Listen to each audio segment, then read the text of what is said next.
Greg, good to see you. Thanks for Good coming to on. see you, Rich. So, had a little conversation before we get started there. It's funny. I think those conversations are better than the ones we have sometimes. Probably. We should have pushed record on that one. Exactly. so let's just get right to it. Where'd you grow up?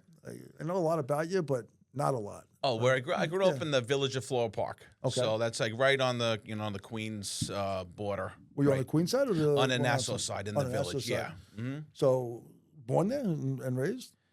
Yeah, well, when I was real little, I think I was born in Plainview, but we were only there for like 2 years, 3 years, and then we had moved to Floral Park. What made you That's move where- down instead of what made My parents, they decided to move. They like Floral Park. I moved down there and then moved back? Well, it's further to the west. It's closer to the city. Okay. Plainview is a little bit further out east. Was Dad a cop too, or was Dad a cop? No, or- no. My Okay. father was an engineer. Oh, interesting. Yeah. Okay, so then you're in Floral Park. Where'd you go to school? I went to Sewanaka High School. Okay. Yep. And Yep. then And go then I college? went to John Jay College. I started out in Nassau, then I went to John Jay, and that's where I got my degree there. You finished your degree in Yeah. Georgia? Yeah. It's funny. I dropped out in junior year, I think, senior year. Yeah.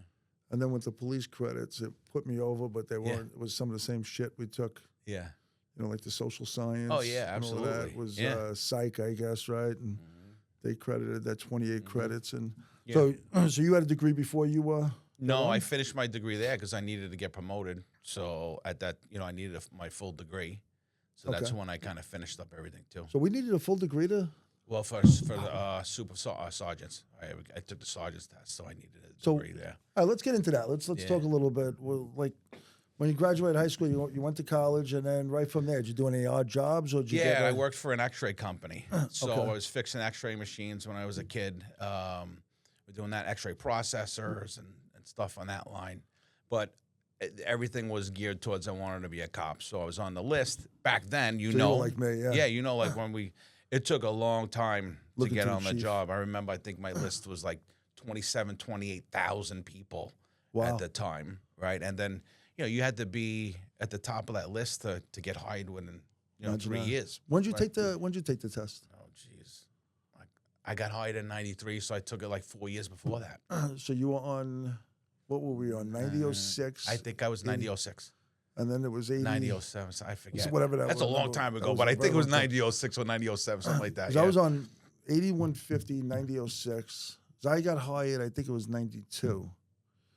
And I was in the midnight class. You weren't in that class. No, I got probably the next year after the that. next Yeah, year. 6 months after that, I think, right? You were big class too, though, right? Yeah. What you guys have, 3,000? Yeah, 3,000, 3,400, something like that. So you were the same as, that's when they went into that hiring promotion thing where they wanted Yes. to hire everybody, Yes. right? And then, Yeah, they were short on cops. that's right. That was after, that was Dinkins we were It still was on. Dinkins, yeah. The city was a disaster at that point. Still is now again. Yeah, We yeah. fixed Well, it up got and then- better once Giuliani came in and took care of everything, right? That's right. We cleaned it up, and Yep. then they switched it over. But Mm-hmm. so you got hired on. So I was 9006 because it was funny. They took the top of the list for housing and then transit. I went back around. Mm-hmm. They told me because I think I picked housing. It was a lottery, like where they took wherever you got. We didn't get to pick where we wanted to go. Mm-hmm. With my class, you had it was either you got Yeah. selected housing, Yes. transit, and then Yeah. wherever they picked you. Same thing with me. Same. I think I was the last class to do that, where they like you had to they could take anyone. You could go anywhere. I Anyone else, lateraled right? over with your class. So I was the lateral group Yeah. that was with you from housing. So I got picked up by housing and transit. Mm-hmm. And it was funny. I played a hockey game the night before in Long Beach Arena against housing the day I was picking, where they were Yeah. not gun and shield, where they were swearing you in. And Joe Carnelli, I don't know if you know him. He was a lieutenant, but he was, I guess, the captain of the squad for housing back in the day. And he said, if you come to housing, I'll hook you up. Yeah. And I was like, well, if I go to city, I got my own, my own little rabbi there. And I decided, let me see. I said, because he wanted me to play hockey with him. And I turned around and I said, all right, we'll see. All right. So transit calls me first. Housing calls me. He literally called me when we were there saying, if you pick housing, let me know now where you want to go. So I told him I wanted to go to PSA 8 in the Bronx because I couldn't go to 9 because I lived in Queens, and you don't want to shit where you eat, So I went to the Bronx, and probably the best year of my life. Housing, that was the best kept secret. Oh yeah. No. You didn't go to that. You I went right didn't, to but PD, I know right? all the stories. Oh, I know all the stories. Great time. Yeah. When I left, it was so funny that I get out, and the day before I'm lateraling, we collar a guy, and he gets caught with like another 10 vials of crack in his jacket down in Central Booking. And the lieutenant comes to And me. you missed it, saying? We didn't miss it. Oh, yeah, He brought that somebody shit did. in there. Yeah, No, he somebody brought it did. there. Somebody brought it in there. It wasn't us. We did a good job. We were thorough in tossing it. PD tried to pin it on us. Oh, okay. Yeah. The guy admitted to buying it in the system. Like, he actually bought it I at see. Central Booking. And they were trying to pin it on us. And our lieutenant, he covered us, did all of this, and he said, look, when you go over to Big Brother, this shit stops. You would have got 30 in a year for that. And I was like, 30 in a year for missing something? He's like, yeah. So he not begged me, but they wanted to keep us. They didn't want us to leave, even though the lateral came a little while later. Yeah. And I remember your class in there, and they made us do like 2 weeks in the academy with you guys, like back in shit, just to sit there to, I guess, get acclimated towards NYPD and all of that crap. I think we had to go through IAB and all of that shit again. Yeah. And then we went on our way, and I got the 2-3. So what was your academy like? Was it as cool as ours? Was it? It was a lot of people, and right? Yep. It was just, there was no room in the locker rooms. Showers were horrible. Yeah, bumping, Yeah. This is just really, horrible. It was terrible. And then, so you go to the academy in '93. Mm-hmm. You get out, I guess, the summer. Yeah. Yep. You come out in the summer. What do you end up getting assigned to? I into the 8-3 in Bushwick, Brooklyn. Yep. No. 8-3. What year is this? 93. Yeah. Oh, so you got out because I came on in '92. I got out in '93. Yeah. We got out of the academy in '93. Yeah, I went out in '93, but I was still out. Yeah, '93. Yeah, I'm pretty sure. Summer of '93. Whatever that was. Yeah, I'm pretty sure. Yeah. And then you get to the 8-3, and then what's that like? Is it culture shock because you're a Long Island boy coming into? I guess a little Brooklyn? bit. It was a little bit. It was rough back then. You know that. I mean, 8-3 was a tough place. What did the 8-3 cover?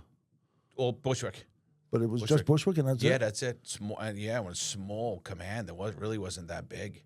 And, butted up against Queens, and then, went down all the way to, was it Broadway, like where the L is, like past Bushwick Avenue? Sure. And, went from Flushing all the way down to, like, up to the 113. And I'm sorry, the 103. Oh, not the 103. What was that? 106? 106, I think. Well, 105. No, not 106. Maybe the 105?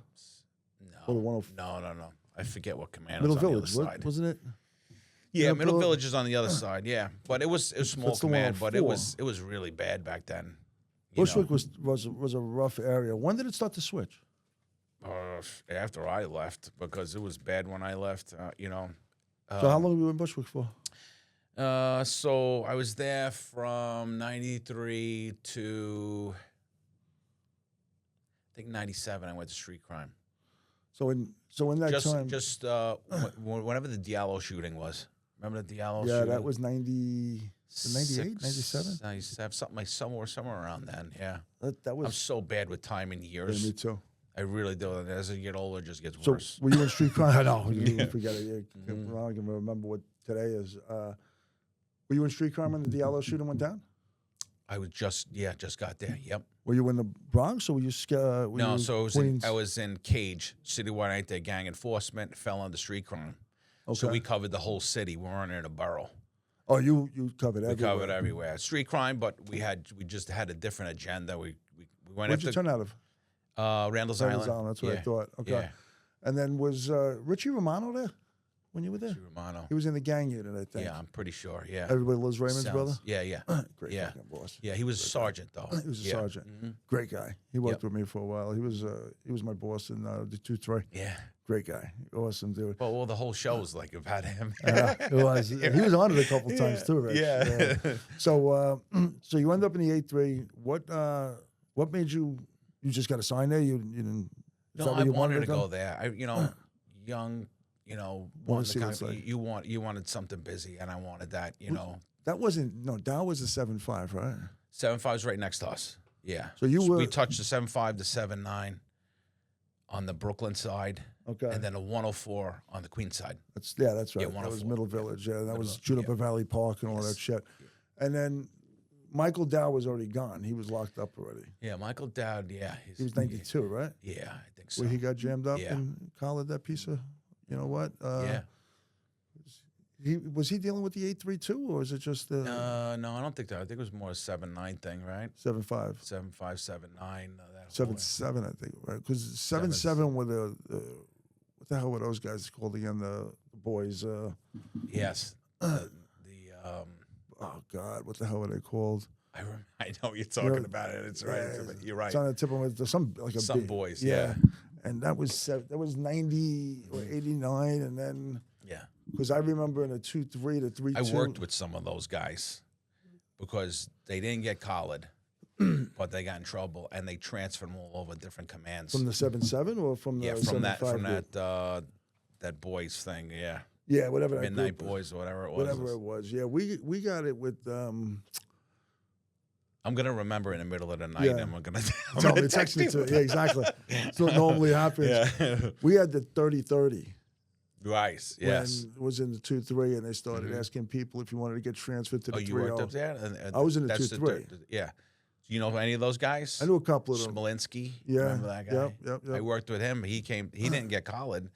Smolinski was a sergeant though, right? Yeah, sergeant, and he ended up a sergeant in the 8.3. I worked with him. He ended up in the 2.3 too, I think. Maybe. I think he was in the 2.3 Yeah. from the 3.0, I think it was, to the 2.3, and then we had Nannery, Mm-hmm. who came wearing a wire. That prick. Yeah. He Yeah. was trying to, Yeah. that was, I remember being in the bar after a day tour for the 12 and button up and like, why are you asking me that? Like, it Rich, was you're really bringing up a lot of memories I know. for me. It's you know crazy, how long right? I haven't talked about this stuff in a long I time. know, me either. It's funny. That's why I was looking forward to having you on because you have these good conversations. Mhm. But that was 96, 97, I think it was, with well, probably a little later. God, it goes back. And now we're already 25, shit, because I would have retired in 2012. Got out in 2000. I got 3/4. You didn't get 3/4 though, right? No. So your career goes street crime? Yeah, street crime. I got street crime. Well, I was in gang youth, street crime, that whole thing. Then we went to the detective bureau to narcotics, but as part of the gang unit, like kind of merged with the Were gang you able to get your unit. shield out of that? Or- Yeah. Oh, you what? Not street crime though. I got it during street crime. But you got in get it street crime. because of street crime, or because I thought street crime wasn't a shield place. It wasn't, but they gave us a shield after that whole shooting. Oh, okay. With Diallo or before Diallo? It was after Diallo. Yeah, because of that. My pretty captain sure I worked for the forget what it Diallo was. shooting. He was the CO in the 4-3 when that happened. Great guy too, Mike Caruso. Really good guy, and he just got. I Yeah, remember they getting ended to- up promoting everybody in street crime. They did, after right? that, yeah. Because that was it was a good. It was a clean shoot. Right. Yeah. Just So in my they mind. promoted everybody, but then we all kind of, after a while, got taken out of street crime because street crime was no longer. Did you get disbanded? Or? Yeah. Yeah. So we went to the detective bureau Okay. and we still did the gang stuff there. We did gang, narcotics. And Still all out of Randall's Island, or no, we turned that at a 106. okay? Who turned out at a 114? Was that That inspections? was later on, and I turned out of there also. Who did? I turned out of there also. So first we went to the 106, then they changed the unit up, then we went to the 114. Oh, okay. Yeah, so we ran the gang unit. The Same thing, 114, right? added a 114 also. Upstairs in the Correct. 114, right? That's where I was, yeah. And then I got promoted after that. Then I got promoted to sergeant. okay. Were you gonna get? Did you get your shield, or you didn't get your detective Yeah. shield, or? Yeah. Oh, you had your detective Yeah. shield and then Yeah, you got yeah. promoted. And then what year did you get promoted? Oh, Jesus. That's a great question. If I was a sergeant, a great deal in my career, probably 15 years of my career. So Really? Oh, so you got on quick. Yeah. Smart Yeah, man. so let me think really hard. I know what it is. I got promoted in 2000 to sergeant. Okay. Because- you would have got promoted with me then. Because I went Funny. then I went from upstairs to downstairs in the 114. Wow. Because now I know I was a 1-year sergeant, and then you had 9/11 happen. Interesting. Okay, Yeah. so I probably would have been in your same sergeant's class because I got offered in 2000. They all came at once. Bureau, Three quarters was on the list. Yeah. Well, it was really the sergeants and Yeah. the three quarters. And obviously I took the three quarters and got off. I have to. Absolutely. Because I thought maybe the heel, I can go fix my knee up, be a sergeant for 3 years, and then get tired. Oh, yeah, to get one. Didn't work. They told me, no, you're not going to get it that's after gonna this. be too much. It's going to be really too hard to do. So I was just like, all right, goodbye. So how did you end up in the 114 again from being upstairs? Why were you allowed to stay there? Well, you getting promoted, so right? my boss upstairs, we did a great job. We were doing search warrants. We were doing all that kind of stuff. And the boss downstairs at the time in the 114 CO, he says, just take him. He's getting promoted. Oh, He'll wow. be an excellent sergeant to fill, those spots that you need. So I literally was on patrol for like 2 months, and then they put me in a specialty position In the 114. Yeah. So so how many sergeants would get, because there's only a couple, whatever they need, right? That's how they hire the bosses, right? So wherever you needed. Yeah, so we had probably 17, 20 sergeants at the time in the 114, yeah. That's a big command too, right? The 114? Yeah.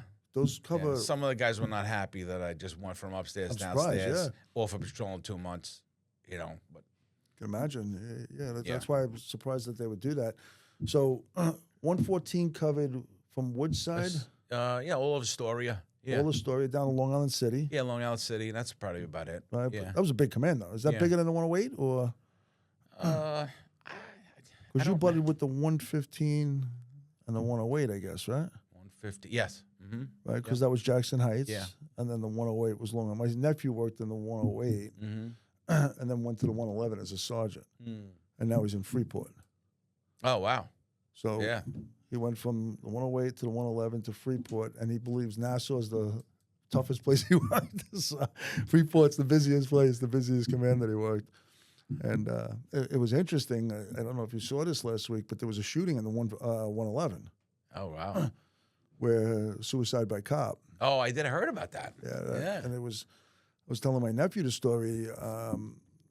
One of the stories I had when I was on the job, I had somebody do that with us. And one of my sergeants, Delmonico, Blinky we used to call him, he actually talked me down from shooting a guy. And I was so grateful because the guy was, we were standing there, he had a sawed-off 38, and then he had something tucked, like another old 38 in his waistband. Guy was like 78, 79 years old, clueless, and he's just sitting there. And I remember at one point, I'm on the one side of the wall in the projects, he's on this side, and I'm lefty, but I'm a righty shot. And I'm sitting there saying, boss, I'm taking him out, because he freaking literally raised his hand, cocked back, and I was like, oh. And he actually talked him down somehow, and the guy came to his senses, thank God, because that would have been, all that was going through my mind. Cop kills guy, grandfather of 15, great-grandfather of 8, and it's like, how do and that's literally, because I don't know if you've ever been in those situations, but you get total tunnel vision. It's it's crazy when you're put in that situation, and what your heart rate goes up to and comes down to is insane. What's the craziest story you have in patrol or as a sergeant? Oh, well, I got a lot of crazy stories, just like I'm sure you do. We all do. Probably the worst one is I'm a World Trade Center survivor. Obviously. So that was probably one of the most emotional things for me to endure. Sure, you're still going through that. Yeah. I started talking about it maybe 5 years ago. Yep. And that's I never went down there because I was never down there. I refused to go down. And then I think it was 2 years ago was the first time I was by the building. Yeah. I'd never been back there. Yeah. I've never been to the memorial. Yeah. I don't want to go. Yeah, I believe it. A lot of guys are like that. It's I had a lot of regret not being down there because I was retired. And everybody wanted to chip in. Everybody wanted to do something. It's just that's on nature. That's right. And I remember calling and they were like, "You're just going to be in the way. If you come, you're going to be hurting us more." And then it was funny. I said, "I'll even cover the desk." And they were like, "You can't. You're just going to be in the way on the roll call and all of that shit." So, and it wasn't only me; it was a bunch of us that wanted to go down. And and it was just everybody told me, "Don't come down." It was horrible, and it was So I could only imagine what you guys went through. I saw all the shit that you guys did, but it was brutal. Yeah, just being so close to it, because we got mobilized. Sure. When that first plane hit, and we're right over. So you got Astoria. mobilized right from the get. Yeah, so that was election day, right? That's so right, so yes. I was one of the sergeants that came in at it started like 5 o'clock, yeah, whatever it is, 4 o'clock in the morning, right? So Sorry. I put everybody out on the post. I had a driver. We'd just just go and scratch everybody, scratch their books, and that came over the radio. And How did that come over? came over. There's a plane hit and hit the tower. Came over the radio, and I'm like, this doesn't. Why did it come over in Queens? It came over on Citywide. Oh, that's right. Yes, Came over on Citywide. Citywide. That's Yeah, right, came over on Citywide radio. So I said, Matty, is this guy Matty Walsh, great guy. He actually works in Garden City Police Department. I think he's still on the job. Okay. No, I'm Matty Walsh. Yeah, and is he in Garden City? Because I remember from the job though. yeah. Yeah. So I said, Matty, let's go down to the water right there, because we were down in like a story house, and I go right down. We drive down, and there's like, oh my gosh, there's a plane crashed into the building. So I said, let's go back to the precinct.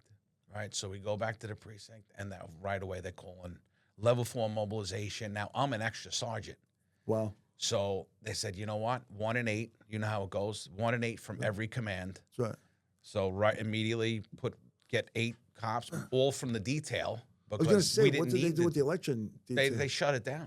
They shut the election. Because it was just a primary. Or something. Yeah, exactly. It was local. Like Yeah. I remember, it was local people. Politician type stuff. Yep. They shut everything down. I took 8 people from off the post. We got in the van. We're going over the Triborough Bridge. Triborough Bridge right there. Second plane hits right when we're there. So it flew over you guys, pretty much. I didn't see it, but it came over the radio. We're on the. I remember it was right in the middle of the bridge when the second plane hit. Then of course we get down to the Brooklyn Bridge. You know how it goes. Sure. Yeah. Give me a roster, and they say, go to the World Trade Center side of, get to the World Trade Center side of the building. And I'm like, how are we going to get there? Yeah. How are we going to get to the World Trade Center side? And then now I see everybody running out. I'm talking about, I see the police commissioner, I see the mayor, they just cross our paths going the other direction. I guess they went to evaluate it, and I was like, it's really bad. And then They got mobilized. They put the mobilizations. Where was it, in the Amex, or was it was originally in the Trade Center building? One of them, right? Was no, it a that bunch? was the Command center for- that was the command center. That was after. That was after both buildings came down. That was Where in was the the- McDonald's building Where or did- Burger King or whatever. Is that where they? Yeah, but I wasn't won't- it mobilized in because Port Authority was in there, right? Well, that one mobilization point was the Brooklyn Bridge. Okay, so you got mobilized to Brooklyn Bridge, but they had a command in, Command center. in. I thought there was a command center in the Trade Center too. Not They set up. in the. It's a 3-story building. It was where either Burger King or McDonald's was. Okay. We took over that whole That thing. whole Yeah, building. fire department, police department, everybody was in there. Okay, But that was like after both buildings It come fell. down. Yeah. okay, so Because that wasn't even a safe place. That's how close it was Yep. at the time. That was not even a safe place to be. So you get mobilized. You're down by the Brooklyn Bridge. Mm-hmm. Take your van and go to wherever now. What? Take me through that now. Now we're going up through City Hall, and now the first building comes down. Oh, so you're driving now towards there. And Well, no, we're walking now. We're Okay. on foot. You're on We're foot. on foot trying to get to the other side. Now we definitely can't get to Wall Where you Street. going? Because Wall Street, now that building came down. So now we just started to go to rescue towards the opposite side of the building, but we had all these people coming out. And I remember there was a lieutenant that was just absolutely covered, in soot. and he was bleeding, and it was chaos. But I thank God that we stopped to take care of this guy at that point, because if we would have went a little bit further, we probably wouldn't have got far enough away from the second building that came down, Oh wow, because we were right next to it. But we would have been around the other side.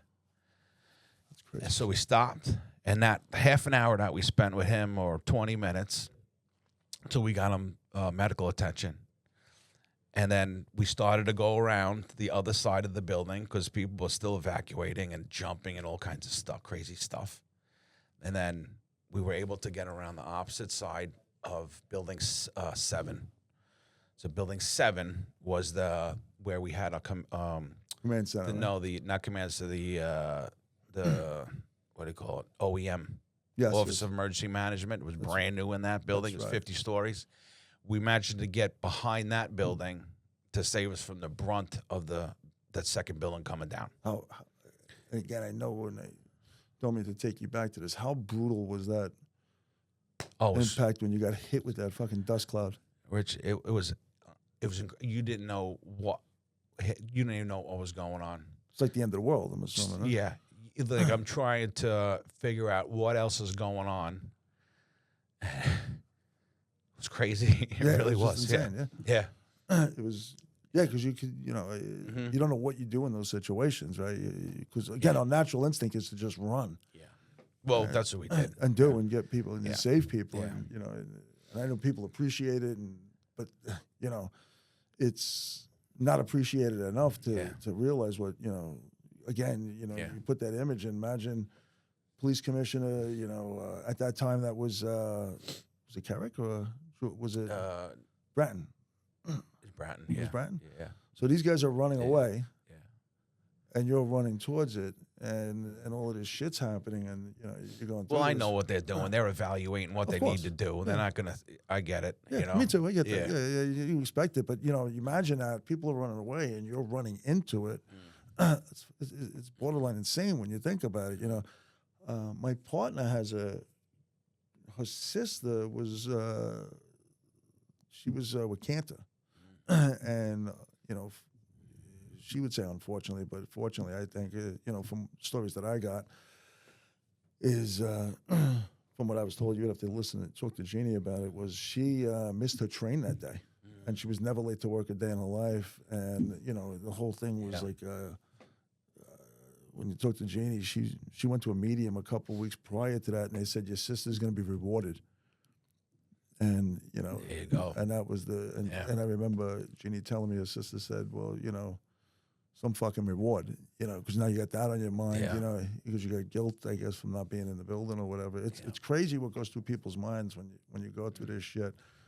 God bless it. The one thing I regret, and I still say it to the day, is I wasn't there, and I wasn't able to help out all my brothers and sisters down there that were there. And but you also, thank God that a lot of people, everyone I knew, really was safe at that time, and it was the effects to today that got my ex-partner, Frankie, may he rest in peace, from the cancer and a lot of bullshit. You don't know what really goes in. So, how long were you down there for? 3 months, 4 months, probably. And just digging and and doing that shit. And then when'd you get called off and where'd you go? What, after World Trade Center? Yeah. Like when did I get out of the 114? When with the World Trade Center, you get out of that, you go into, you're still in street crime or not street crime? No, I was in the 114. Yeah, in the 114, and then from that point, I went in 2006, I believe. Well, let me ask you something. Let's stay there for a second. Yeah. When you get assigned to the 114, every day going back to the Trade Center, did you go to the 114 first, or did you go right to the Trade Center? Like, did you guys know where you're going to be deployed to? It depends. Some days you went straight in. Other times you went to the command first. It was easy for us to go to the command. Yep. Because it was it's on the way. The bridge is right there. You go down, go down and get your shit and it's go. easy. Yeah. And then you're going down with the company vehicle. Obviously, you're taking that across and all of that crap, and then coming back. You're doing that for 3 to 4 months now. Yeah. How was patrol during that time? Listen, everybody loved the cops at that point. So it got a little better. Yeah, everybody really appreciated the cops because of what we're enduring and what's going on. Everybody forgot about everything else. Yeah, it's crazy, right? Yeah. But you know what the weirdest thing is too? You go downtown, I remember, and obviously to get something to eat, there was plenty of people that donating food and all that. But if you went uptown Manhattan, it was almost like tourism. People were still just like doing everything. Well, like nothing's happening. Meanwhile, if you look, you could see the building still smoldering. That's insane, and to me, it was like strange. Like, you know what I mean? I'm like, do you realize what's going on right now? And tourism. Sightseeing. Well, not like tourism. People going to work. Yeah, it's weird. It didn't stop. Nothing stopped. That's right. You know, in that part of Manhattan anyway, obviously. Where was the cutoff? Like Canal or? Yeah. Once you got out of the area, within like 10 blocks, 8 blocks. It was normal. Yeah, it was almost normal. Clubbing and people working. Yeah, people just like, you know, going to work and people in suits and just, you know. Jesus Christ. It still has to continue. That's right. Life continues. It's And that's what makes us resilient, though. That's right. New York, right? People just, hey, listen, go. Anywhere it happens, I think they would step up, and it would be the same way. It would, you know, the same thing happened to the Pentagon. Yeah. Not as big, obviously, but I'm going to go into one more amazing thing, though. Yeah. I remember because I was there right from then, and we were there till the next day. I mean, we were there another 24 hours before we even went back to the command. okay. But you had cars, you had police cars and fire from all over the United States just coming, rolling into Manhattan. It's like people went and said, you know what? That's it. We're going to gas up and we're going to go to support. And you have Imagine that ride coming police from cars from California. everywhere. Yeah. Get LA coming down. Yeah, or everywhere. whatever. From Kansas and like Missouri and like cars from everywhere. It's insane when you think about it. Yeah, it Fire was actually too departments many from people. You know, Yeah. like there's, you know, That's what I heard. it was not. I mean, too many people, too many cars anyway. But it was good to see it. Oh, it's great to see. Yeah. You know that support that you got. It must be amazing to get that. Thank God it was just contained to that area. So it's kind of amazing when you get that kind of support, and there must be some feeling to see that. And you must wonder though, you know, when it goes away, like what the fuck happened? Like, because it goes away like that too, right? As quick as it, you know, quick as it's there, as quick as it goes away. It's a strange place to be, I guess, and that's the psyche of a lot of people don't understand the psyche of a cop, a fireman, anybody that's in that kind of position. What you go through. It's cyclical like anything else, right? It comes in that big oscillation. That's It goes up and down. That's right. Oh, yeah. Listen, we really need the cops. Really need the cops. No, we don't. That's right. Until things get really bad. That's when you need us. And that's what happens. It's got to get. I always say, I tell my wife all the time, like, how's this going on? Like, why is this? It says because it's got to really get bad before they say, hey, listen, I need your help. That's right. And then and I think it's going on right now. I think so. I I agree. think it's going on right now, I right? agree. Because there's a lot of crime going on. Probably like, I don't know if it was bad when we were first on the job. I can't tell because we're not there. We can only hear what's going on. It's different. It is different. Yeah. So today Crime. back in the day, you know, and a lot of people don't realize this. We had control, and in order to really police a city, you need control. At least that's what I think. Absolutely. You have to be able to control it. And I don't think people understand that. And you know, unfortunately, you have to do things that other people aren't willing to do to get things done, right? So again, you were saying before, where you got to get really bad. I don't have to tell you. You know this more than I do. Definitely because you're on a lot longer than I. You get a dispute, family dispute. You're there. The woman's screaming for help. The husband's screaming for help. Whatever it is, and you go and you separate them. Next thing you know, somebody's jumping on your back. The ones that were separating. It was just like, you know, family's family. They don't realize the situations we're put in. We've had cops get killed in family disputes like that. Yeah. Multiple Times, yeah. And it's horrible. It just happened not too long ago in what was that, the 3-2? Where those two guys went in and there was the corrections or whatever I think it was. The CO, I think it was that killed them. Or, so people don't realize how dangerous our job is and still is. It's, you know, and then with all of these cameras and everything else, like, you know, people don't understand what needs to be done. But you know, people could bitch about it, but when it's, you know, when it's done, they want, you know, everyone wants to be a Monday morning quarterback and can't have it both ways. And you know, that's the thing I'm grateful for, that I don't have to police. It was funny this morning that for some reason I got up and I was like, man, I wish I was going back to the precinct for some reason. I don't know why. It just hit me. I think it was today or yesterday morning. I was like, God, just to, you know, that walk to the precinct, get in, go downstairs, fuck around a little bit.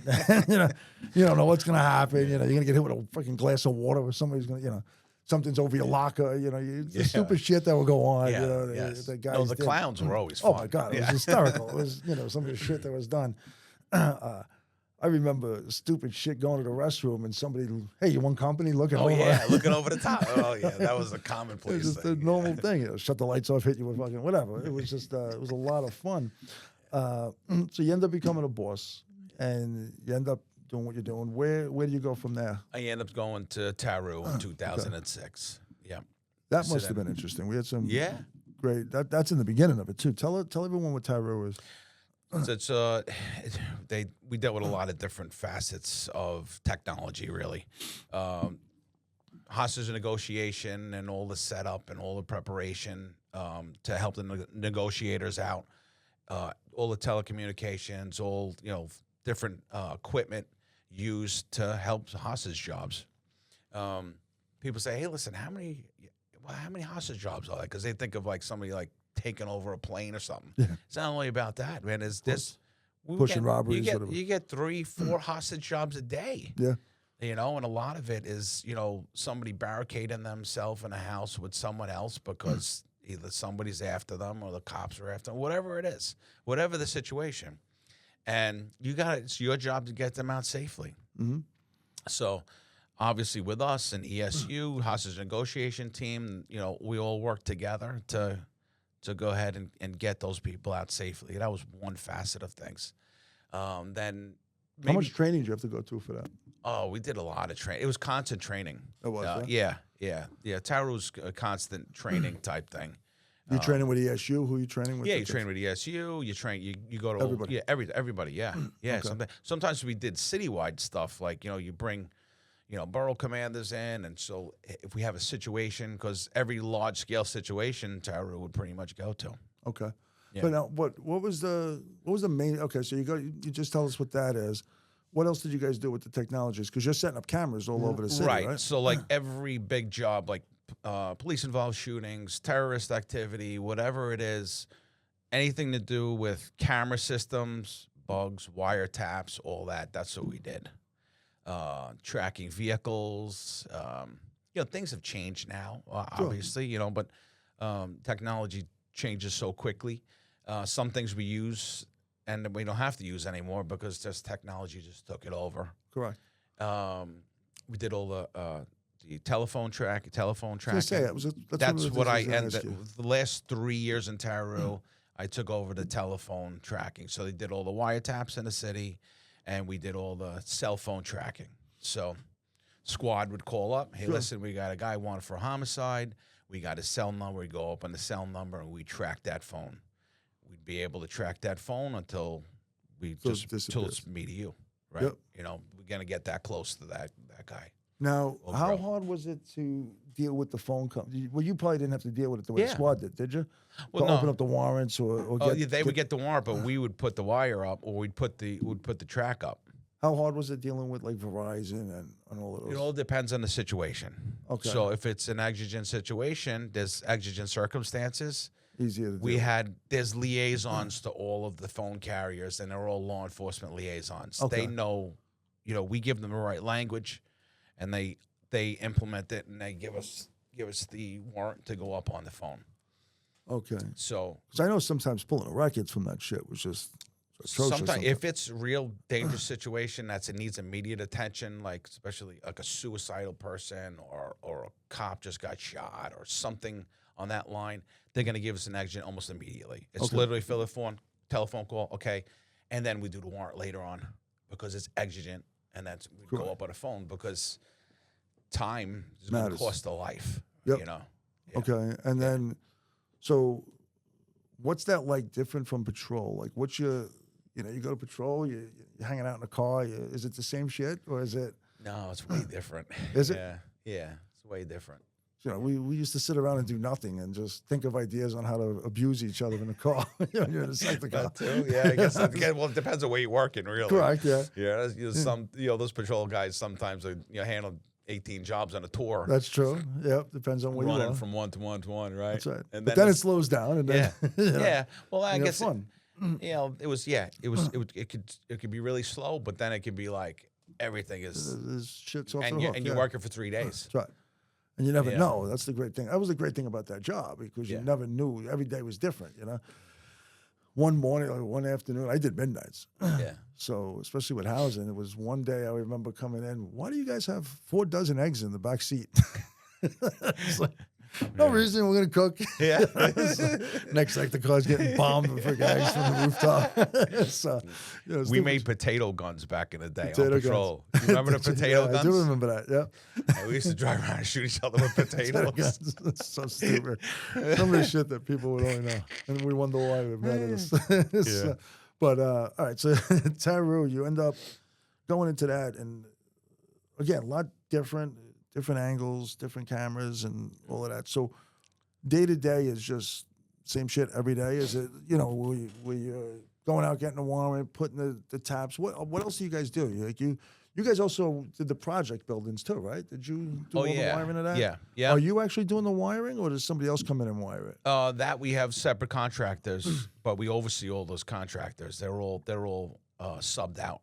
And then who's manning those towers that are watching those boxes? Is it That's NYPD. Okay, so Yeah, they got those. their own group, Yeah. and the precinct handles that, I Yeah. guess, at a Yeah. precinct level. But you see now, watching like that. you have all the Argus cameras in Manhattan, Sure. right out at the office in Manhattan. You see them all over the Yep. place, right? Those are all monitored by multiple agencies now, not only NYPD. Okay. You got the feds, because Everybody the monitors that, system is so vast. But is there right somebody now. monitoring them at all times? Oh, yeah. Or is it just when they have need it? command center. It's unbelievable. Is it really? Yeah. Okay, so was it like that when you were on too? Or? Yeah. Oh, So they had, they kind of merged everything together now. I mean, I'm kind of out of the loop. It's Sure. been 10 years, but they had the Lower Manhattan Initiative, I remember, and it was the command center handling all of that Lower Manhattan area, and it was incredible, Rich. Honestly, it was so many people monitoring. You got cameras; they could manipulate cameras, look for suspicious activity, whether if it's criminology or terrorism or whatever it is they're looking at. Anything. It's that easy to catch now. Well, I don't want to say it's that easy to catch, but you have the capabilities of covering so much territory. Yeah. That's what I'm saying. Yeah, Yeah. a lot easier. And than now we did. it's tremendous.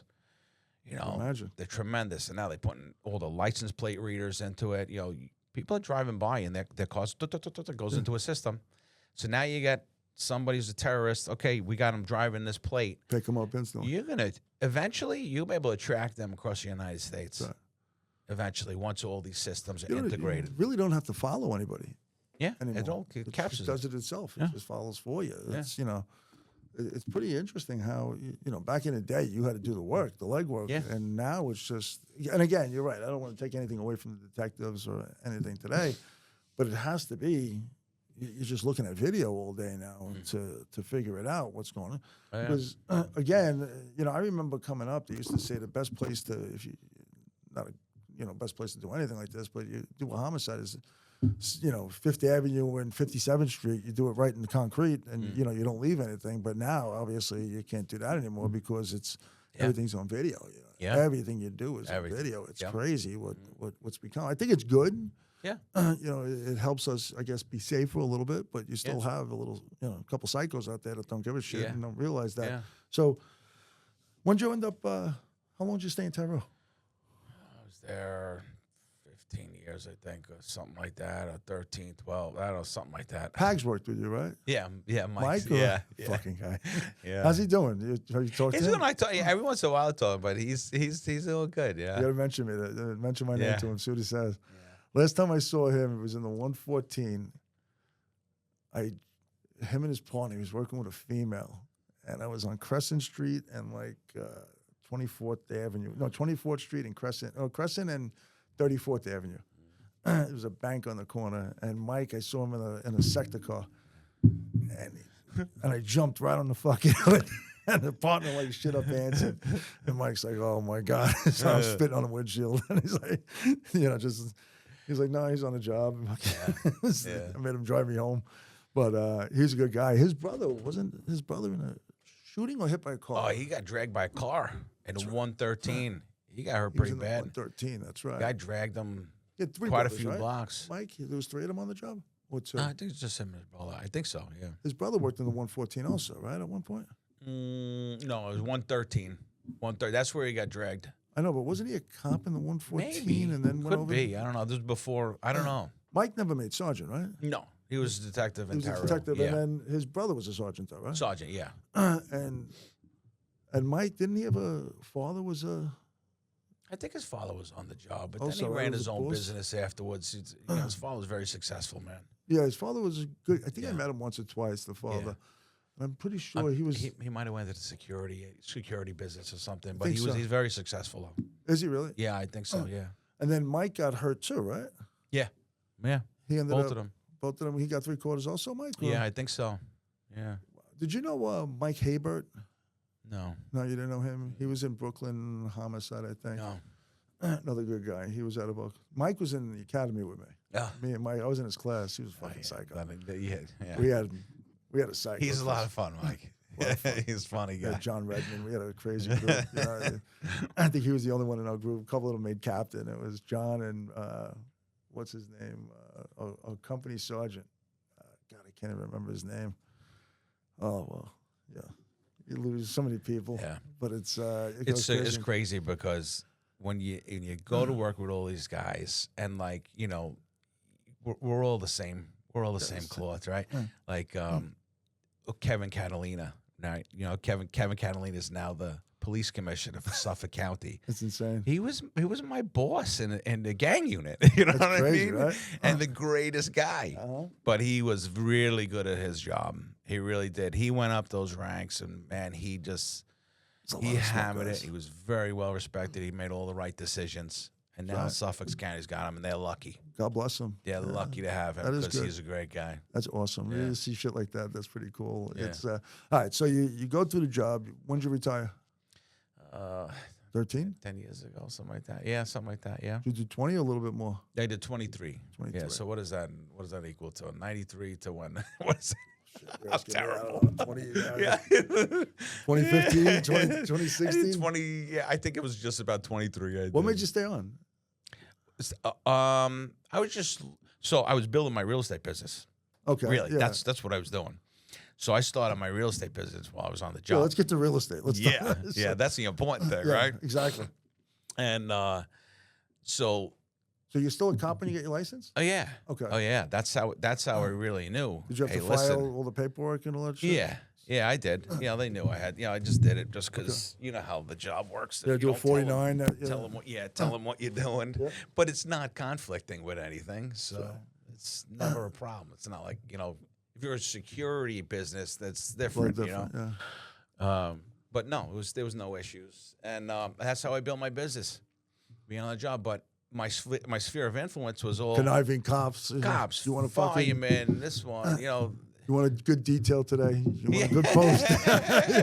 Buy this house. in Long no, Island. we'd be at jobs and be like, hey, you gonna sell your house? Yeah, exactly. That's a No, story. no joke. This is I it. know it wasn't. Prospecting constantly. I'll tell you a quick story.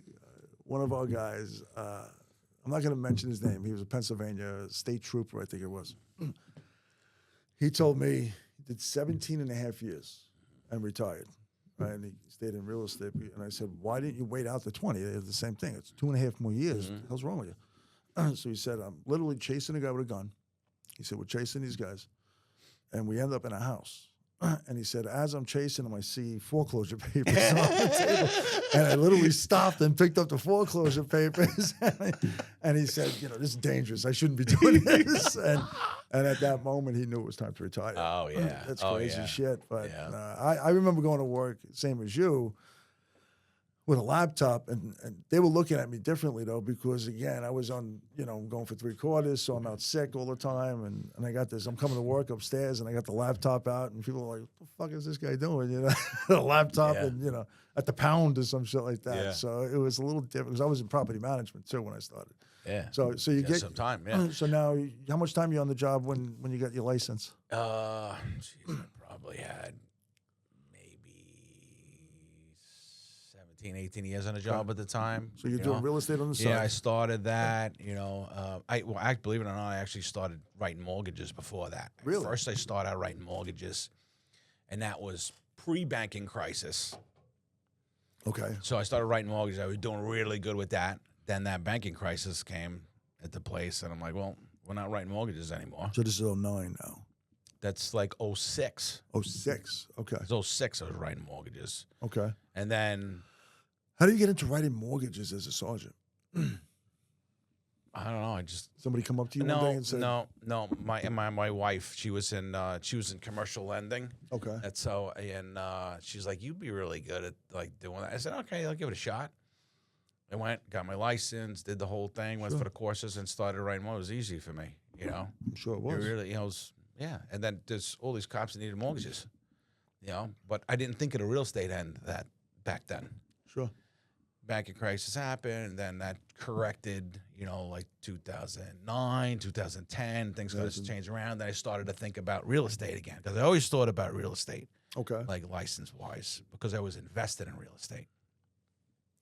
And then I picked up my license. That's when I said, you know what? So now you're investing before Yeah, you get into the real estate. That's interesting. yeah. Okay. Yeah, rental properties, you know, that type of thing. Similar, I guess, yeah, it was similar in some way, but I didn't get really into it until I got my license. Yeah. You know, that's interesting, though, because most people like us don't get into the investing part until we're Yeah. licensed for a little Because bit. we're not seasoned enough. Yeah. You know, my advice to people really is listen to people like us that have, you know, because if I did that when I was early, I'm gonna go back to the police department just for a second, right? Now, early in my early 90s, right?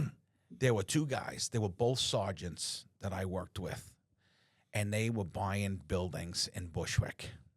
I remember at the time they each had at least 10 to 15 buildings apiece. Wow. And at the time, I'm like, oh my gosh, how do they deal with it? I mean, these buildings are disasters. Selling crack out of them and heroin. And like, you're serious. Like, this is, like, you know, I know what they, you know, go collect their rent and all that work. Sure. You know what I mean? Absolutely. That's what it really was. Uniform, yeah. But these guys made so much money because you know what those buildings are worth now? Oh, God, forget about it. They were getting buildings for like, under 100,000, 25,000. The city was actually auctioning. I know one guy bought one for $5,000. We got them at $5 a building back in the day with the HCR. Yeah, $5,000. Because you were buying zombie buildings. bucks. That's right. And fixing them up. Yeah, that's right. So that was early 2000s. I wish that I wish that I was able to get it done back then, but I just didn't have anybody to guide us. Because I remember I was with my anti-crime team in the A3, and it was a 6-family building in Bushwick. And I think at the time they wanted $250,000 for it in early 90s. God. We couldn't come up with the money, the four of us. Right? That's scary. You know what I mean? Because like, You need $8 what, are grand. you kidding? You need $8 grand for a I mortgage. just like, you know what this building's worth right now? You know? So I'm going to trump you a little bit here. Yeah. This is going back in 2000, 2001. Brought up the 108. It's before the buildings went up on the water. Oh, yeah. I get offered, similar to you, 2 6-families, I think, $450,000. Oh, my God. And my buddy Jimmy Conley, I don't know if you know him, he was out of your class. He was the broom in the 108, and he was like, you know, whatever, he did whatever. I feel like I know him. Yeah. He's the car guy, you know. Yeah, he was one of those I guys. know. Heavy set guy, great guy. And I used to play softball with the 108 when I retired with that team, so I knew a little bit about the 108. So anyway, I call up, Jimmy, I'm buying these 2 buildings. I forgot the address. Can you help me out? It's infested with fucking crackheads. Nothing we could do. He said, it's going to be like that forever. Don't buy the building. I really want this taken care of. Can you do me a favor? I'll buy you guys a 6-foot wedge, whatever. Rich, as quick as we get them out, they're going to go back in. There's nothing we can do. He goes, I would do it for you, but it's impossible. So I pass on the building. 6 months later, and I don't blame him. This is on me. 6 months later, that same building, the guy that bought it, turned it over for $1 million. Right? So he bought them for $450, turned them over for $1 million. 6 months after that, that guy turned them over for 2.5 because that's when the building started going up because Mayor Koch moved into one of those buildings that, boom, blew it up, and it cleaned up that whole area overnight. So if you had property, and like same thing in Bushwick, if you had property in that prime location in Long Island City, because Long Island City was disgusting back in the day. Down by Queensbridge and all that. I would say that Long Island City was a better buy than even in Bushwick. Oh, that I would say area, so, yeah. absolutely, because they built all those little hotels, like those boutique hotels and all that kind of stuff. That's right. But it's just Bushwick amazing. is still Bushwick, because that's like Little Manhattan now, right? But that was Long Island City. But you don't know what we don't know. I told my father, like, why the hell didn't you buy like in Astoria when the buildings were $25,000? You can get a house for 25 grand. Like, what the hell were you thinking? Yeah. That's why Indiana. So you get into the investing world. You're writing mortgage. You get into the investing world. What's that like? What are you buying now? So currently. No, but when you're on the job. Oh, on a job, I was buying like 2-family houses, mostly a lot of them out of state. Back then I was buying. You were buying out of state or in state? I was buying in Pennsylvania. Okay. I was buying in Pennsylvania. Why there? Because you could afford them, or well, no one I could afford them. The rent to own ratio was good. Okay. I was okay with doing that, and I also felt that the area would get revitalized. sure. Now you're buying in the Poconos. What part of Pennsylvania? No, Allentown. Okay. It was Allentown and the surrounding areas there. Sure. I had decided to get out of that market. We sold everything we had, and then we started investing more in New York. Okay. From that point, we made some money, but the growth wasn't as much as we wanted it to be. Okay. But it's still making and then money. I was not as experienced. I'll be honest, I'm not as experienced as I am right now. Sure. And So- now I could definitely see a little bit different now. When did you get your license? We were talking about that. 14 years ago, I think. Okay. That's right.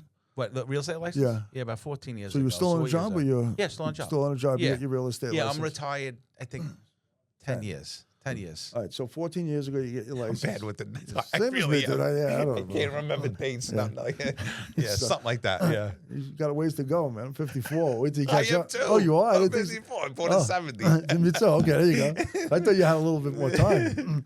Wait, 55 is going to be worse. Oh, yeah. We could get ARP pretty soon. That's scary shit, right?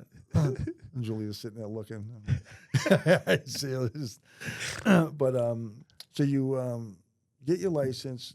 Who are you working for at this point? Are you working In a real estate license, I started out working with Bonanno. Okay, so Bonanno you're at real estate, Banana yes. and you're selling real estate. Yep. What's that like? What did you do your first year?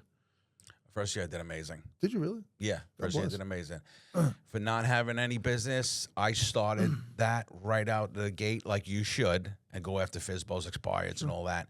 And not only that, I think that seasoning for an agent out of the gate, everybody should do that. My opinion. I agree.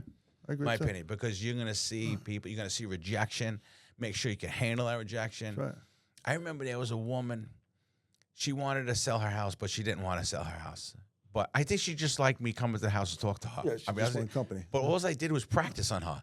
I went for 5 listening appointments with this woman. awesome. For real. Bible, And I would just, I remember telling my wife, I'm just going to practice on this woman. Eventually, she's going to sell the house. Eventually, she'll give in. That's right. And she did, but it was like 3 years later. But it didn't matter. I learned. You got paid. Right? Right? Yeah. Yeah. Yeah.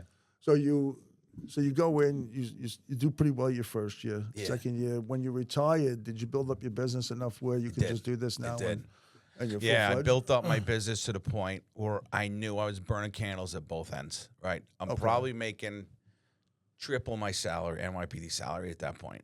And I'm like, What's the the use? money is coming in, but I'm also, again, I'm exhausted at that point. I'm like, this is becoming a lot. Most of your work cop to cop, or is it? So, yeah, cop to cop. Or, like I said, I would go with the fizzles and expireds. Or I would go into, at the time, like, we don't have what we have right now, like dialers Yeah, and of stuff. course not. Yeah. I'd literally grab the phone book and just like me, I used to start do with that. A. Hey, listen, you pretty much gotta sell your house. Blah, blah, blah. Just go right down and just do that, because that was the only way that I knew what to do. And training was very minimal in that company. They're great people though. No, great people, but I didn't have the guidance That we so have I today. kind of yeah. It was a different world growing up, It, too. it when we got was. in It definitely was. Yeah. Right, so we get into it. You didn't have the support that you have today. Yeah. Right? Today, especially with Keller, that's all I know right now in training is Keller. Oh, yeah. And we're known for a training company. But when we came into it, it was, all right, kid, go out and do what you have to do. How compatible is it to the police department, real estate? How comparable is it? Do you see any comparisons? Well, I can tell you that, what I've experienced in the police department, I feel that I do have an edge. I felt like I did have an edge on people, and you're gonna agree to I do this agree with that. because you deal with every different type of person, right? All personalities, from crazy EDPs to people who are super, super duper intelligent, and everybody in between.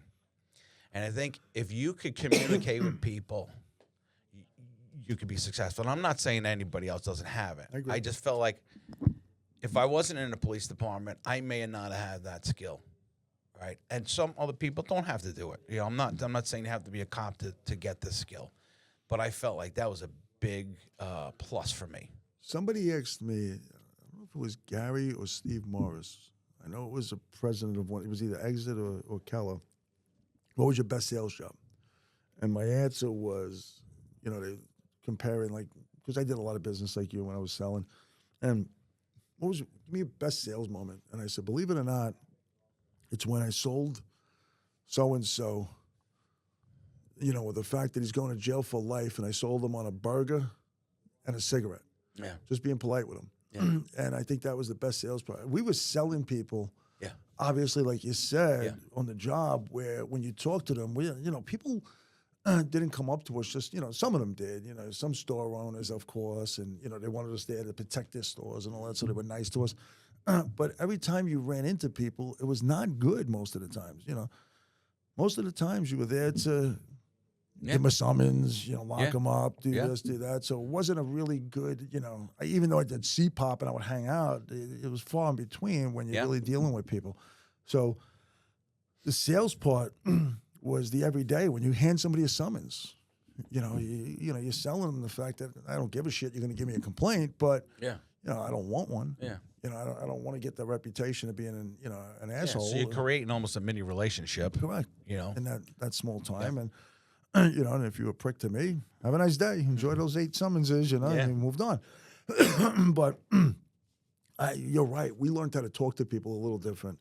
What they call it, verbal judo. I remember that. Yes. Yeah. And verbal judo training. That's right. And I still think I use it to this day, believe it or not. You know, I'm not screaming at people, obviously, but I do. I know I do. Yeah. We have to, because it's, you know, it is sales 101, basically, what they teach us. And it was something else, transactional analysis. Remember that? You know, like these were all different training. That's right. On how to speak to people. In a way that, you know, they could understand. So you get your license, you're in Bonanno. How long are you at Bonanno? I'm there for about, I think, 4 years. Okay. Something like that, 5 years. And what's that like? Oh, it was great. Great Listen, time? yeah, listen, I had great people.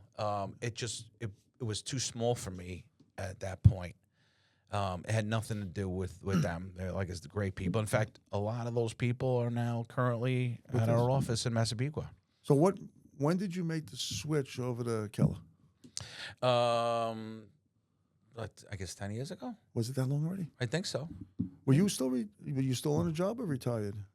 I had just retired. Okay. I just retired.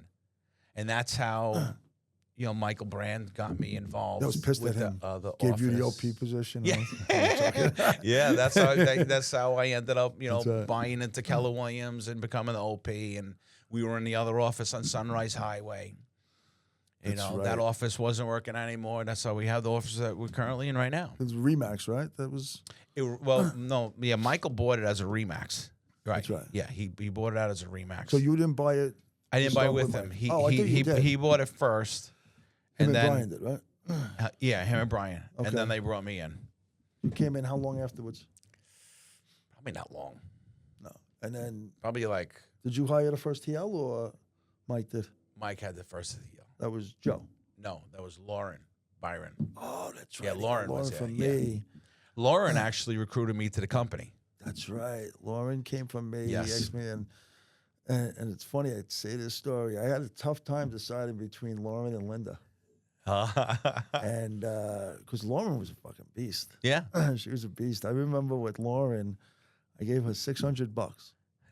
And I said, I want you to get 75 appointments. You can't spend that more. You got to give it back if you don't.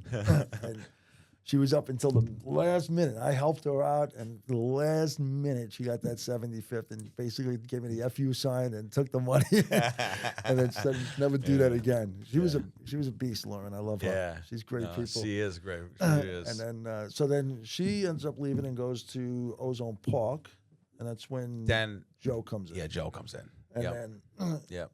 then you Mike guys, put her in place though, and then I became the OP. so you become the OP. What's that like now, going from police sergeant to an OP? What does that look like?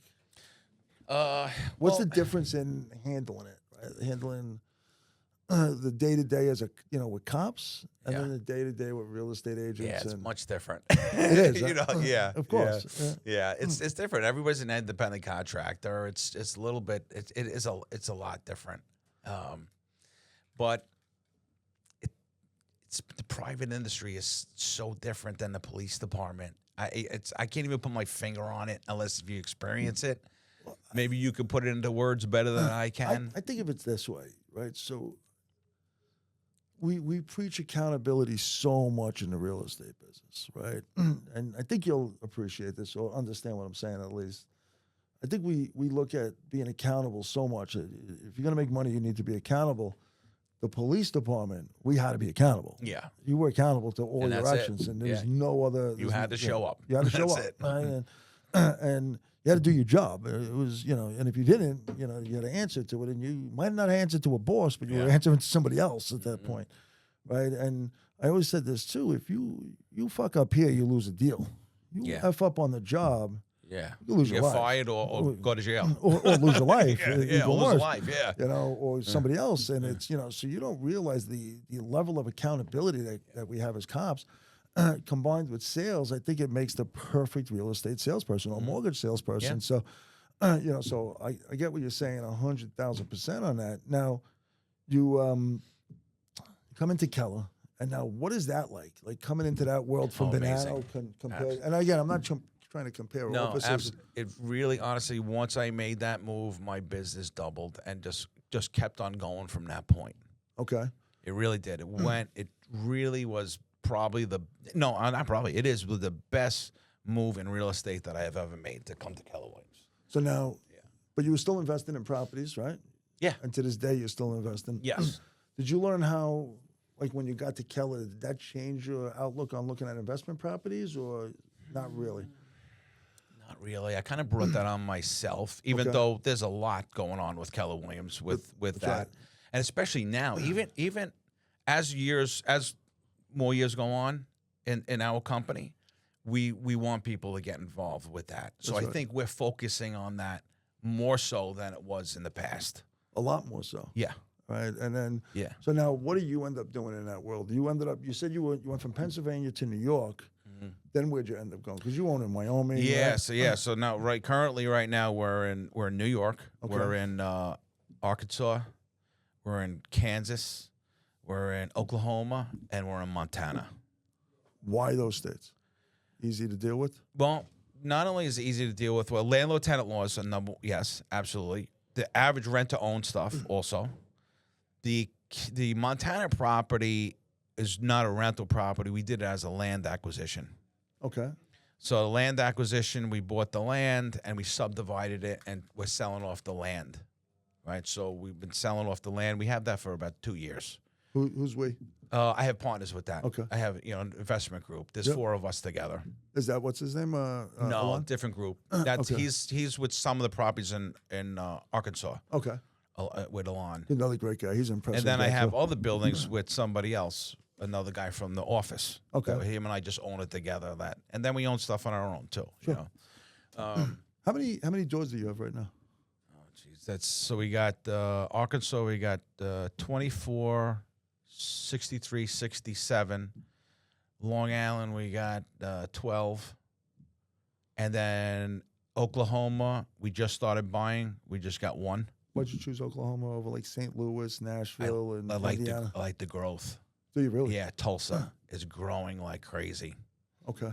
And we have another property in Kansas, which is close by that one. And we just looked at it, started looking at it. In Kansas. Kansas is more recreational for us. It's got oil wells on it and stuff like that. So we get oil income, but we're not building on it. Okay. But the Oklahoma property is only like an hour and a half from there. And Oklahoma is just a beautiful place. Yeah, I heard that. It's growing tremendously. Have you looked into Indiana at all? Or? I heard a lot about Indiana, but I don't have my claws into that yet. That's and amazing Indiana's, growth, so. yeah. Yeah. That's what I'm looking And at. that's in what Nashville that's too. what we really got to look at. Well, Nashville's kind of like Starting to- it's built. It's like Florida. Like there's a lot of people are flooding there, Right. and then you want it to break. So I'm looking for places that are that good, that has growth left in it. So it's not only about cash flow; it's about growth. Sure. Yeah. And like picking the Austins of the day. Yeah. Back when Austin, Yep. took off and, Yeah. and looking at that growth. And it was funny. I was just down there a couple of months ago, and I was talking to my broker down there, and we looked at a property, let's say 8 months ago, and this is scary. Austin dropped 20 or 30%. I know that. So it was scary. And he said the building that we were looking into to buy dropped 50%. Mhm. So I was like, wow, you get They outpriced themselves. $900,000 for a one bedroom. Yeah. And then now he'll probably pick up that same property, And- $600,000. And they're breaking because of the interest rate. Right. And it's not really affecting us here in New York. But it's affecting them. It's affecting them because they have the opportunity to build. We really don't. That's right. How much can we build here? That's right. You can't. And that's that's Until why it they doesn't- change zoning regulations like they did in Long Island City, and that's why Long Island City had more building High-rise. because they will have the high rise. You don't see that in Bushwick, not yet. Not yet. I think they went up to 4-story. That's it. That's it in Bushwick? I think so. Well, East New York, right, was the one that they were allowed to go up? I'm not sure about East New York. I don't know. East New York's still got some work though. Well, downtown Brooklyn and all Downtown that. Brooklyn. That went Yeah, up, right? yeah. That went the high rises went up, and Yeah. they were able to take that. Yeah. Williamsburg, I think, put it in, right? So History repeats itself, Rich, right? that's right. All you got to do is look at what they did in the past. Really, think about it. Especially here. New York market is probably the market that we know the best. Correct. Right? You know what the next step is. Go back to the 50s and look at where we are right now. We're in Hauppauge, right? Yep. What did this look like in the 50s, right? This building, I don't even know when this building was built, but I bet you wasn't here. I don't think it was 50s, yeah. Yeah, I agree. Probably So- 70s, 80s this building was built. When you think about it, it's interesting, right? just keep on going. So you get back to the real estate world. You end up with Keller. Take me through that. You're running a team and you're running the office. Yes. What's Yeah, that like? Ran a team. That was challenging, definitely challenging. Running a team alone is always challenging. That's right. Obviously you got to surround yourself by the right people, and you got to surround yourself with loyalty. That could be tough, and A lot of turnover with the team? Or? yeah. Okay. Yeah, there's always to me every team that I ever spoke to since I've been at Keller Williams, because we're the best at it. There's no other company that can do it, compare. but we all struggle with the same struggles, and they're not. You can't fix all of that. It's just human nature. That's right. They're gonna come and they're gonna want to take and take and take and potentially steal, which I've had that. Uh-huh. And What do you do in those situations? depends, really. I'm a throw your salt over the shoulder type guy. Me too. Because It's not worth okay, it. you got me.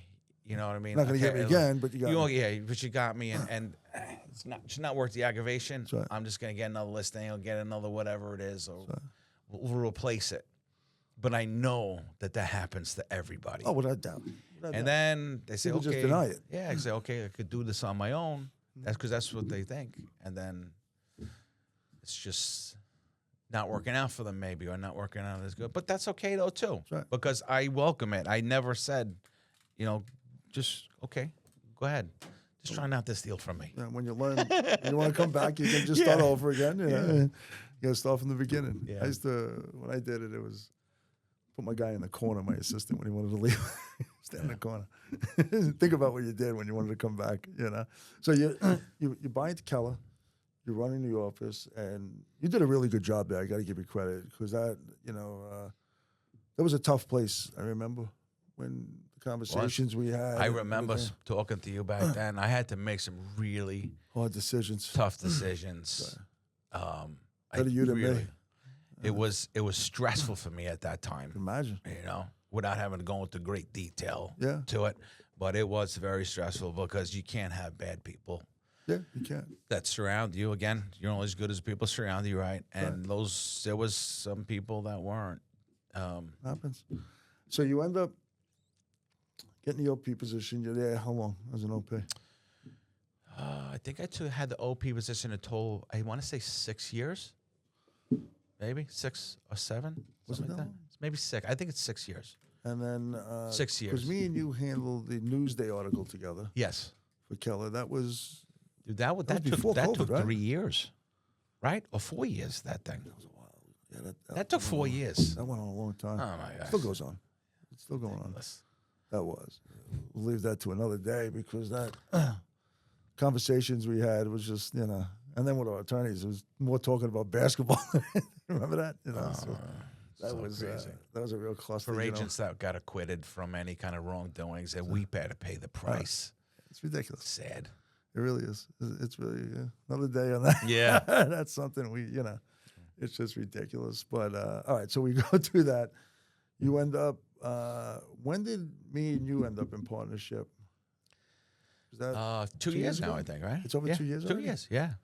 Time flies, right? Yeah. Best thing that I ever did. Worst thing I know. We can. No, it was the best thing that I think, what you've created in this company is just amazing. I probably think it's probably the best thing in this company. Like, Appreciate that. this is modeled. You know, it's we all, Appreciate it. you know, this should be modeled off of what has been done in this area, this region.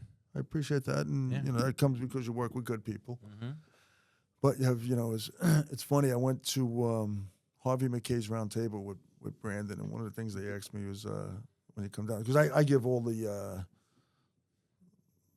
credit to the people that work with us, and I think they do a phenomenal job, and I think you're only as good as the people you hire, and it is what it is. But Harvey asked me, "What's the one good thing you are? What's that one thing you're really good at?" And I said, "Hiring." And he said, "What's that one thing you're really bad at?" And I was like, "Hiring." Yeah. It's like there's no, it's like the weirdest thing. Yeah. I'm really bad at it, but I'm really good at it. And I just don't know. I can't put my finger on what it is that makes me really good and what makes me really bad. And it just comes down to, I think we're a good judge of character. Mm-hmm. I really do. Yep. I think, I think just in our blood. And, but with that, it's sometimes not just character that gets you to the next level. Does that make sense? Yes. Yes. It's a little bit more that you're missing on it. Because I think we, as cops and the positions we were in before this, we look at everything based on loyalty and, things like that. The experience doesn't really matter in some ways. It's more, And that's really important. The loyalty is important. It's very important, and it's, are you willing to, sacrifice yourself with me? And it's interesting, and you don't really have that in this world. Right, it's interesting when the police department, and I'm not trying to compare them at all because again, we have it a lot, but at least I do. I feel in my world, I hear a lot of people say they don't, but I think I do. I think agents are very loyal in our world. I think and I think they're loyal wherever, and I would make the same decisions they're making sometimes. It's I would do exactly what they're doing at some points, but it's not like the police department where, again, because you're not on 1099, you're basically employed and you have to report to people on the job. We're here, and that was the same thing with fair housing. Our thing is we can't tell them what to do. Yeah, the general contractors. And it's just interesting the way the world works. So, would you do? I was always interested in this with you because I think we lived similar lives. Basically, we did live similar lives. Would you do anything different? I speak to my wife about that. I said, man, could you imagine if I got into real estate and not went into the police department? And she reminds me, and we kind of touched on it before. Yeah. She said, but you wouldn't be who you are right now. You needed to go through that. And I believe that. So do I. I agree too. I do. I believe that I needed to experience that in me. I'm not saying this is for everybody, but, for who I am. I needed to do that and experience it. When you think about it, the one thing we have is good stories. Mm-hmm. Yeah. Right. So when people don't realize that, we could talk to people. Like, me and you go on a listing appointment together would be fucking hysterical. 'Cause I don't know who would shut up first, and we'd be just everybody. It's true. Right? Because again, we know how to talk, so it's like Jeannie looks at me sometimes and just like, shut up. Yeah. Let me get a couple words. Just go. Yeah. But I think you're right. I think we have to go through a certain way, and then you come out and and you see where you go. But there's a lot of people in the real estate world that are cops. Yeah. retired from the job. Oh, And, yeah. What would you say to people today that are retiring? Would you tell them to get into the real estate world? Would you tell Yeah. them start? Like, Yeah, what would no, you- I would, but when someone comes to me that way, I also tell them the truth also. Sure. This is, you can't just expect this, because it looks like, hey, yeah, this is a high money game and it's easy. There's nothing easy about this. You have to really dedicate your time and your effort to learning and to implementing everything. You can't just, you have to apply yourself. If you don't, you're not going to be successful. So I think there's a lot of people, whether you're a cop or not, that don't really realize that there's effort and time that goes into it. It's not just, hey, I'm going to get my real estate license and get listings and buyers and do all this and, Make a fortune. yeah, you can, because the sky's the limit. Right. How much do you want to make? You can make it 100%. I don't care what kind of market you're in. If you're hungry enough, you will make as much money as you want. Where do you see the growth of the real estate market going in the next few years? Do you see it? What do you see with the rates? Like, what's your thoughts behind all this? Yeah. I can't wait to see when that rate really drops. What do you think it's going to drop to? I think for a period of time this year, I think you're going to touch high fives. Oh, you do? Okay. Yeah, I think, but it's going to be short-lived. And then I'm thinking 6%, like throughout the rest of the year. Okay. And you won't see anything lower than that until next year. 26. Mm-hmm. But I think just somebody seeing a 5, I don't care if it's 5.90. Oh, yeah, I agree. Just somebody seeing a 5 in there, I think it's going to really pop. So we have all the baby boomers that really want to move. They want to go to their retirement destinations, whether it's Florida or the Carolinas or Texas, wherever they want to go, or Tennessee. You brought up, these are all the places here where they go. That's right. And then you go to other countries, other states, their migration pattern is different. Yeah. But that's us right now. I see a lot of people moving to Arizona now, too. Oh, yeah. I remember when we were younger. Remember how many people moved to Arizona, then they stopped, and now they're back to moving to Arizona again. That's crazy. So once you get those people off the fence to say, okay, you don't have to pay 7.5%. I'm good at 6 or a high 5. Now's the time, because I'm getting old. So I think you'll get a lot of baby boomers put it on, but that's nowhere near enough inventory here. What do you think that inventory needs to be? No, I don't think we'll ever reach it. You don't? I don't think New York, where we are, 5 boroughs, even in Westchester County, and I was surrounding 5 boroughs in Long Island, I don't think we're ever going to have enough inventory for people. Interesting. Unless if they change zoning regulations like we spoke about before. Sure. But those zoning regulations are to be close to Queens, and then maybe trickle into Nassau. Just I get it. history repeats itself, So you don't see it going back into a buyer's market ever for a long Not for time? a long time. I don't think so. So it's going to remain a steady seller's Well, market for... So when that rate really does drop, right, and it goes, let's say it goes down and stay steady in the 5s, you get all these buyers coming on the market, they're going to amp the prices up again here. Yeah. And I don't want people that, this is not in other states are completely different. Right. But here, Let's talk about Long this is Island, we see predominantly. what's going on. That's right. That market's going to go up again. So your real estate's going to go up. And then what happens after that is really what we need to kind of say, hey, listen, let's just say if we get another pop of 20% over, let's say, this year and next year, that's 20% increase. It's amazing. Now what happens? I can't tell, because we don't know what the interest rate's going to be. We don't know what the environment is. Historically, it's always buy real estate. 100%. Right, Well, you know that trend. That's right. Over that 50-year trend, it's 3 to 4% every single year, That's right. regardless. And that goes through the banking crisis. Everything. It doesn't matter. That's right. All of that. Real estate will always go up. No, without a doubt. It's even when it goes down. When we sold our house in Whitestone, made a killing, and then we bought up in Westchester. I swear, 2 weeks after I bought the market just, I lost 20% of my house immediately. But we weren't selling, so it didn't matter. Yeah. And we pretty much owned it outright, so it was knock yourself out. But and then you look at it today, it's like it never even happened. Yeah. It's like the Like it craziest. never happened. Like it never even happened. Yeah. Now, I'm there now. Geez, Nina's 22, so I've been there now 20 years. in the same place, which Yeah. is. And when I started buying, I bought every 2 years Mm-hmm. for that tax break. So I decided to do it that Yeah. way. For my primary, we never fell in love until we found Yeah. a place up in Westchester, and then it was just let's just stay the course and stay here. Yeah. Kids are going to make their bones, and they're going to enjoy life, and And they get the house or whatever. and it's just gonna go up in value. And that's it. Just like you said, just gonna go up. That's it. Even no matter what kind of bump in the road that you have in real estate, and there's always bumps. It doesn't matter. We know the history of things. History repeats that. We get that. Yep. Hold it long term. You're good. So 2025, 2026, what can they see from the Masaitis team? So right now, I really want to replace myself. Okay. So I have Josephine Fusco. She's been training with me for quite a long time. She's amazing. I'd really like to see her take over the team. Okay. And I think this is the direction that we're going to go. Of course, I'm going to still have involvement, lead generation, guidance. But once I'm able to achieve that, it's going to be, I think this is the right person for me. Interesting. Yeah.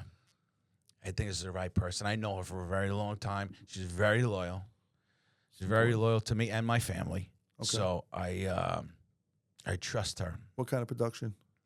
So right now she's only in the business for 2 years, but she in the sales business. She worked back end stuff for me for a long time. Sure. But now I said, you know what, you got to get your license. Let's do it this way. And she acts like she's doing this for 10 years. Wow. Really, she's doing Good. and she's gonna be really really successful.